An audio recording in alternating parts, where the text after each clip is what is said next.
Vamos a leer en la palabra de Dios, en la carta a los Filipenses, el capítulo 1, estamos allí en el capítulo 1, y vamos a leer desde el versículo 27 en adelante. Capítulo 1 de Filipenses, desde el versículo 1, desde el versículo 27 en adelante. Capítulo 1, versículo 27. Dice así: solamente que os comportéis como es digno del Evangelio de Cristo, para que, o sea que vaya a veros o que esté ausente, oiga de vosotros que estáis firmes en un mismo espíritu, combatiendo unánimes por la fe del Evangelio, y en nada intimidados por los que se oponen, que para ellos ciertamente es indicio de perdición, mas para vosotros de salvación. Y esto de Dios. Porque a vosotros os es concedido a causa de Cristo no solo que creáis en Él, sino también que padezcáis por Él, teniendo el mismo conflicto que habéis visto en mí y que oís ahora que hay en mí. ¿Queremos gozarnos en el Señor? Uno dice, bueno, esta es una pregunta tonta, ¿no? Todos queremos gozarnos en el Señor, todos queremos vivir la alegría y el gozo. Sin embargo, la pregunta no es ociosa. Cuando el Señor Jesucristo estaba sobre la tierra y llegó al paralítico que estaba tullido allí, la pregunta que Él le hizo es, ¿quieres ser sano? Uno dice, pero es una pregunta ociosa, si está allí paralítico y está en un lugar buscando la sanidad. Sin embargo, Jesús le dice, ¿quieres ser sano? A Bartimeo, el ciego, le pregunta también, le dice, ¿qué quieres que te haga? Y Bartimeo dice que recobre la vista. ¿Había algo distinto que podía pedir? Pero Jesús los llama a ellos a reflexionar sobre que a veces nosotros decimos que queremos algo, pero no hacemos lo posible por tenerlo. No hacemos lo posible porque eso se haga realidad en nuestra vida. El apóstol, cuando escribe esta carta, habla del gozo, repetidamente. 16 veces específicamente en los 4 capítulos, él menciona el gozo. Fíjese que si sacamos la cuenta 16 veces en 4 capítulos, quiere decir que 4 veces por capítulo, él insiste en el gozo cristiano, en que tenemos que gozarnos en el Señor. Él dice, me gozo y regocijo con todos vosotros, gozaos y regocijaos también conmigo, regocijaos en el Señor siempre, otra vez os digo, regocijaos. Está pidiendo a la iglesia que sea una iglesia gozosa, a pesar de los problemas que hay, a pesar de la persecución, a pesar de que Él está preso. Ahora, ¿cómo podemos llegar a obtener este gozo? Miren, hace unos años habíamos comprado un aparato de esos complejos de ahora que tiene muchos botones y muchas indicaciones, y cada 2 por 3 yo tenía que preguntar ¿cómo se funciona esto? ¿Cómo funciona lo otro? Y la persona que tenía al lado era Ariel, y le preguntaba a Ariel. Hasta que un día Ariel me dijo, mira, hay un manual que explica todo.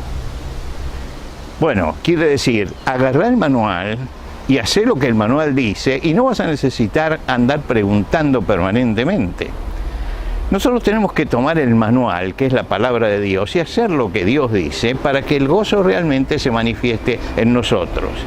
Muchas veces encaramos la vida cristiana parcialmente. Yo quiero tener el gozo del Señor, sí, pero parecería que lo único que quiero es como un ave de rapiña, ir y buscar el gozo y agarrarme el gozo del Señor para mí.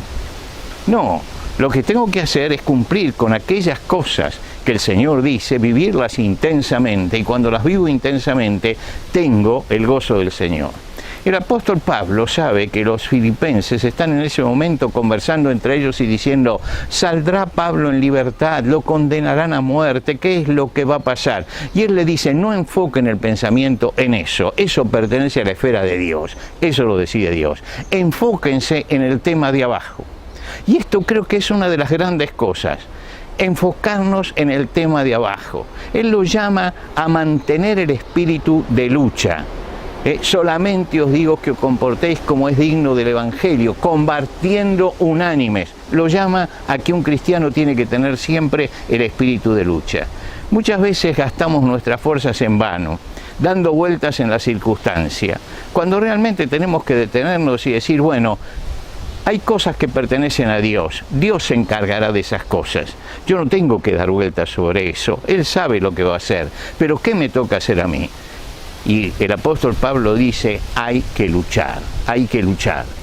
La lucha nuestra es múltiple, tenemos luchas para adentro y luchas para afuera también.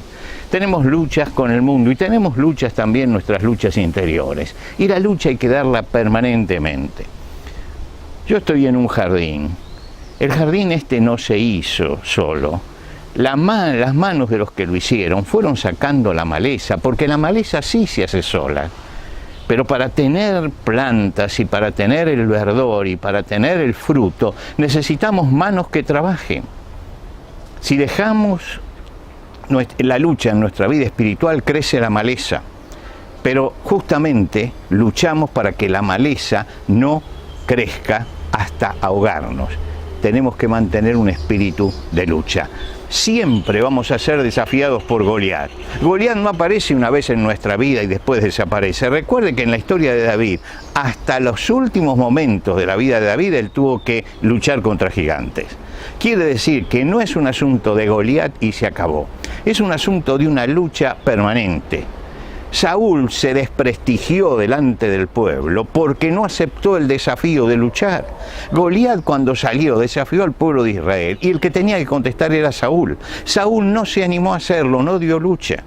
No supo combatir unánime con el pueblo por los principios que Dios le había dado.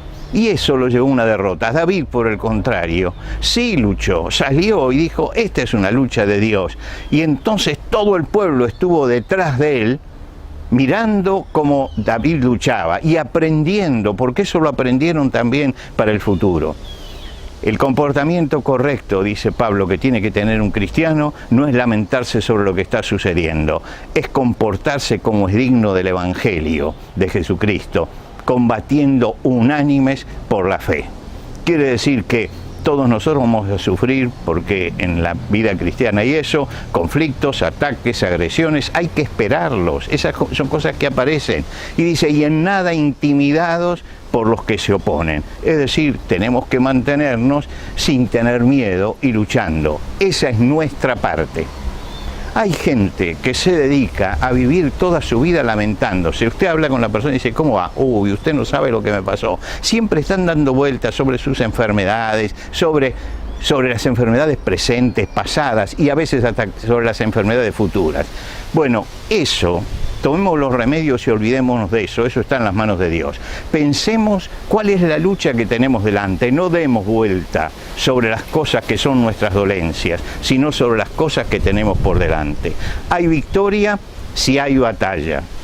Y si hay batalla, logramos la victoria. Y si hay victoria, hay gozo por la victoria.